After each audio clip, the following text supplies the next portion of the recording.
శ్రీమద్ భగవద్గీత ప్రచారానికి తన జీవితాన్ని అంకితం చేసినటువంటి మహానుభావులు డాక్టర్ ఎల్వి గంగాధర శాస్త్రి గారిని స్టేజ్ పైకి సాదరంగా ఆహ్వానిస్తున్నాను. ప్రతి ఒక్కరూ ఖచ్చితంగా మనము భగవద్గీతను వినాలి, నేర్చుకోవాలి. ఈ సినిమా చూసిన తర్వాత చాలా మంది పేరెంట్స్ లో ముఖ్యంగా పరిణామం వస్తుందని మనస్ఫూర్తిగా ఆశిస్తూ వారిని మాట్లాడవలసింది రిక్వెస్ట్ చేస్తున్నాను.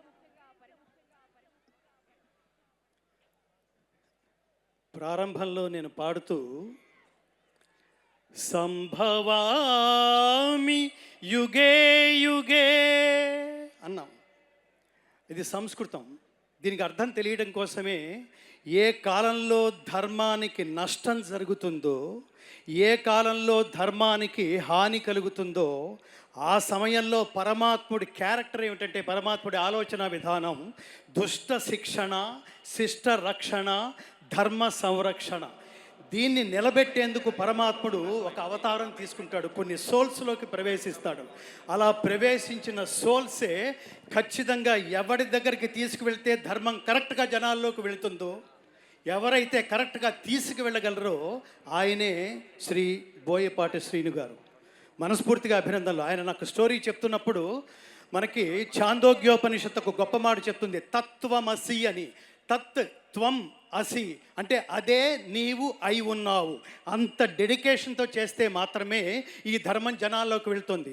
ఇది సినిమా అనుకుని దీని ఎంటర్టైన్మెంట్ అనుకుంటే చాలా పొరపాటు మిత్రులారా. ఇందాక మా మిత్రులతో కలిసి అనుకుంటున్నప్పుడు శివరాత్రి 2 నెలల ముందే వచ్చిందన్న ఒక దివ్యమైన అనుభూతి కలిగింది మాకు. ఎప్పుడైతే బోయపాటి శ్రీను గారు నాకు నిజానికి ఈ సినిమాలో కీలకమైన సన్నివేశంలో 2 భగవద్గీత శ్లోకాలు నా చేత పాడించినందుకు ముఖ్యంగా బోయపాటి శ్రీను గారికి, బాలకృష్ణ గారికి, అలాగే నిర్మాతలకి, అతి ముఖ్యంగా పాటని స్వరాన్ని తనే అయిపోయి భావించి ఒక తపస్విలాగా చేయగలిగే తమన్ గారికి ప్రత్యేకమైన కృతజ్ఞతలు తెలియజేసుకుంటూ, భారతదేశంలో గుర్తుపెట్టుకోండి మిత్రులారా, ఈ సినిమా నుంచి మనం బాగుంది, బాలయ్య గారి నటన బాగుంది, బాలయ్య గారి నటన ఎప్పుడు బాగానే ఉంటుంది. నాకు ఇటీవలే ఒక్క విషయం చెప్పి నేను ముగిస్తాను. ఇటీవలే నాలో సనాతన ధర్మ బీజ జ్ఞానాన్ని నాటి ఇటీవలే నన్ను వదిలి వెళ్ళిపోయిన మా నాన్నగారికి అత్యంత ప్రీతిపాత్రమైన నటుడు నందమూరి బాలకృష్ణ గారు. ఎందుకు నాన్న అని అడిగితే నాన్నగారు చెప్తుండేవాళ్ళు, ఎన్టీ రామారావు గారి తర్వాత ఒక్క శరీరంలో మాత్రమే ఒక డైలాగు అంత పండుతుంది నాన్న, ఫ్లూటు జింక ముందు ఊదు, సింహం ముందు కాదు అని చెప్పాలన్నా ఆయనే.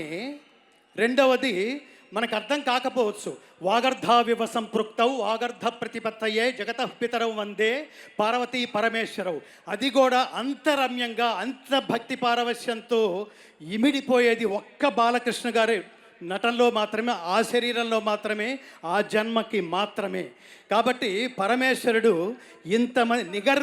ఇంతమందికి ఈ కాంబినేషన్లో ఒక ధర్మాన్ని నిలబెట్టడం కోసం బోయపాటి శ్రీను గారు నాతో మాట్లాడుతున్నప్పుడు ఈ సినిమా సారాంశం అంతా 4 ముక్కల్లో ఏమిటో తెలుసా మిత్రులారా? ప్రతివాడు గుర్తుపెట్టుకుని ఆచరించవలసింది దైవభక్తి, దేశభక్తి, కర్తవ్య నిష్ఠ, నిష్కామ కర్మ. దానికోసం ప్రాణత్యాగం చేసినా కూడా ఓకే అన్నాడు పరమాత్ముడు.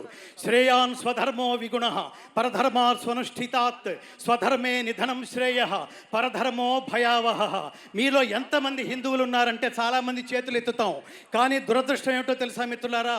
కాశ్మీర్లో ఇటీవల పాయింట్ బ్లాంక్లో గన్ పెట్టి నువ్వు హిందువా అని అడిగితే నేను హిందువునే అని చెబితే 26 మందిని చూస్తుండగా కాల్చిపారేశారంటే సనాతన ధర్మానికి కేంద్ర బిందువైన భారతదేశం, రాముడు పుట్టిన దేశం, కృష్ణుడి పుట్టిన దేశం, ధర్మం ప్రపంచానికి పంచిపెట్టబడిన ఈ దేశంలో హిందువా అని అడిగి మరీ చంపేశారంటే హిందువులు ఉన్నట్టా లేనట్టా?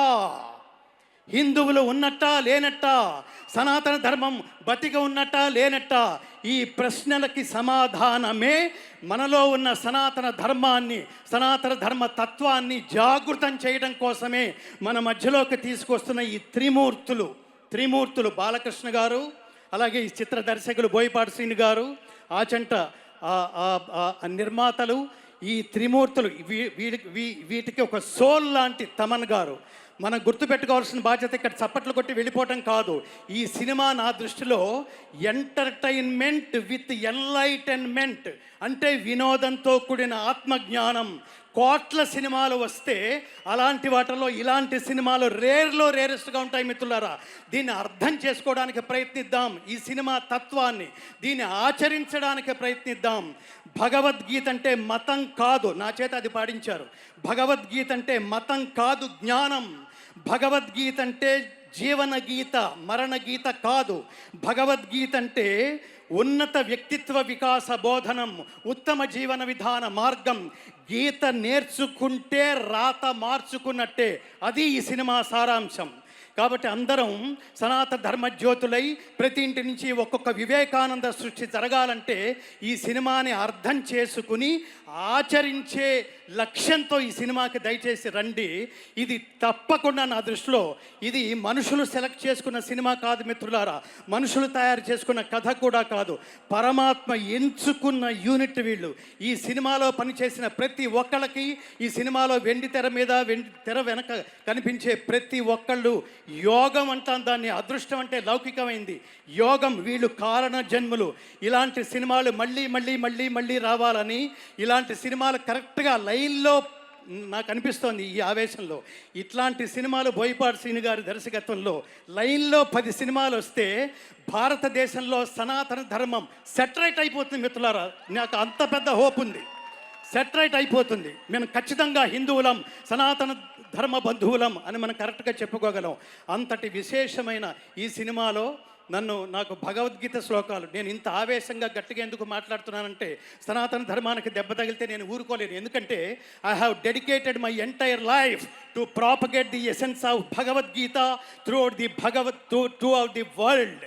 ప్రపంచానికి భగవద్గీత సారాంశాన్ని, స్వార్థరహిత ఉత్తమ సమాజం నిర్మించబడడానికి భగవద్గీత ప్రచారమే నా జీవితంగా మలుచుకున్న వ్యక్తిగా బాధ్యతగా ఈ వేదిక మీద నేను మాట్లాడే అవకాశం ఇచ్చినందుకు, భగవద్గీత శ్లోకాలు నా చేత ఈ సినిమాలో ఒక కీలకమైన సందర్భం కోసం నా చేత పాడించినందుకు ముఖ్యంగా తమన్ గారికి నేను ప్రత్యేకమైన కృతజ్ఞతలు తెలియజేసుకుంటూ, జై బాలయ్య, జై బాలయ్య. ఇందాక ఒక పాటలో పాటంతా ఒక ఎత్తు, ఆయన ఓం నమ శివాయ అని ఆ గొంతులో మాత్రమే శ్లోకం పండుతుంది మిత్రులారా.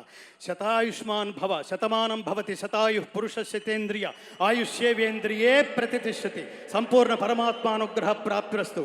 అందరూ చెప్పండి, జై శ్రీరామ్, జై శ్రీకృష్ణ, ఓం నమ శివాయ, భారత్ మాతాకి. ధర్మం అంటే సర్వజన బంధువే హిందువు. హిందువు అనేది మతం కాదు మిత్రులారా. ఇది గుర్తుపెట్టుకుని అందరినీ కలుపుకుంటూ సనాతన ధర్మజ్యోతులై ప్రకాశింతురుగాక. జై శ్రీకృష్ణ.